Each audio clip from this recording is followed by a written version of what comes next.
One day ক্রিকেটে ভারতের হয়ে 10,000 রানের মাইল ফলক ছুঁলেন মহেন্দ্র সিং ধোনি।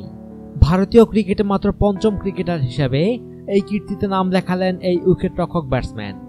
ধোনির ঝুলিতে অবশ্য আরও আগেই যুক্ত হয়েছে ওয়ানডেতে 10,000 রানের কীর্তি, কিন্তু এর মধ্যে 174 রান তিনি করেছিলেন এশিয়ান একাদশের হয়ে।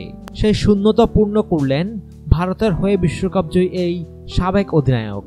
সিডনি ক্রিকেট গ্রাউন্ডে শনিবার অস্ট্রেলিয়ার বিপক্ষে প্রথম ওয়ানডে ম্যাচে 10,000 রানের মাইলফলক ছুঁয়েছেন ধোনি। ম্যাচ শুরুর আগে তার নামের পাশে 9,999 ওয়ানডে রান যুক্ত ছিল। 10,000 রান ছুঁতে তার লাগে ঠিক 7 বল। আজকের ম্যাচে অজিতের দেওয়া বিশাল টার্গেটে ব্যাট করতে নেমে 4 রানেই 3 উইকেট হারিয়ে চাপে পড়ে যায় ভারত। এরপর ক্রিজে নেমে 51 রানের ইনিংস খেলার পথে ভারতের হয়ে পঞ্চম সর্বোচ্চ রান সংগ্রাহকের তকমাটা জুটিয়েছেন ধোনি।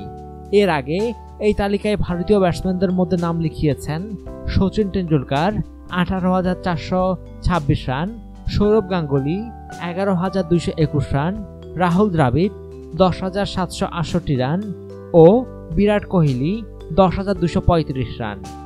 এছাড়া 50-এর কাছাকাছি গড় নিয়ে সর্বকালের সর্বোচ্চ রান সংগ্রাহকের তালিকায় 12তম স্থানে চলে এসেছেন ধোনি। আর উইকেট রক্ষকদের তালিকায় লঙ্কান কিংবদন্তি কুমার সাঙ্গাকারার পর দ্বিতীয় ব্যাটসম্যান হিসেবে 10,000 রানের মাইলফলকে পা রাখার কীর্তি গড়লেন তিনি।